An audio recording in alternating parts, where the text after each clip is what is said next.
Mga ganda, good morning. At andito kami sa araw, mga ganda. At talagang nugnog na talaga ako, mga ganda. Kaya init-init, man takalingaw. Sus. Kasi kung magpayong ka dito, mga ganda, pag summer, pagtitinginan ka talaga ng mga tao kasi isipin nila na parang nabaliw na ata itong babaeng to kasi nagpapayong. Madulas dito at maraming lumot. Maraming lumot.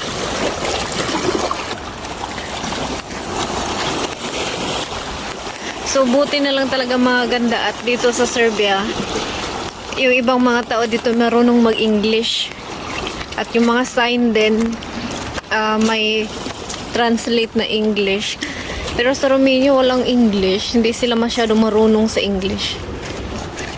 Meron pala dyang restaurant. Kakain kami, mga ganda. So ayun, binigay na yung menu, mga ganda. At it's nice that the boy knows English. Ay, pag sa Romania ka, mga ganda, talaga no intellect talaga, mga ganda. And sabi, paulit-ulit na lang. Yung from Philippines ulit, mga ganda. Nagutom na si Habi, mga ganda. Hindi pa bumalik yung waiter. At ayan, nakatayo na siya. Punta ka na sa What's up? gusto niya nga niyang pisilin yung pisngi ko, mga ganda, dahil tumaba na daw yung pisngi ko. Tumaba lalo yung pisngi ko kakapisin niya.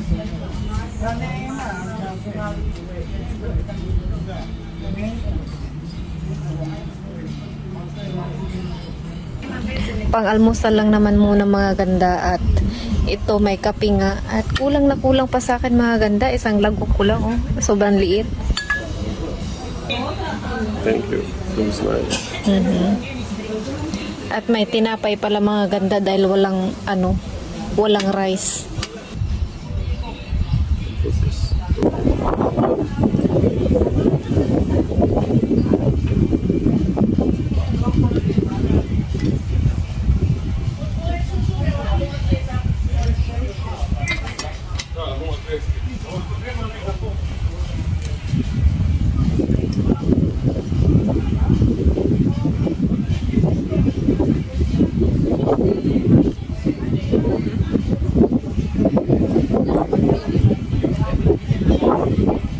And it's really cheap. Mahangin. How much? What's the price?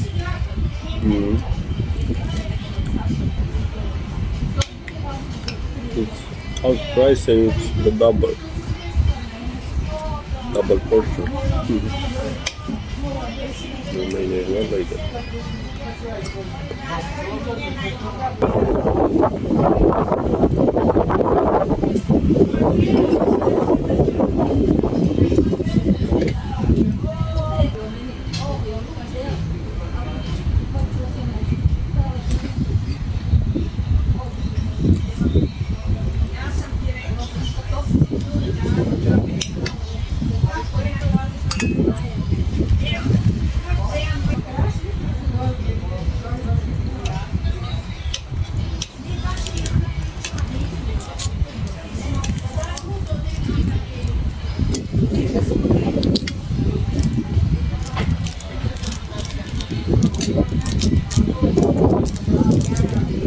Good.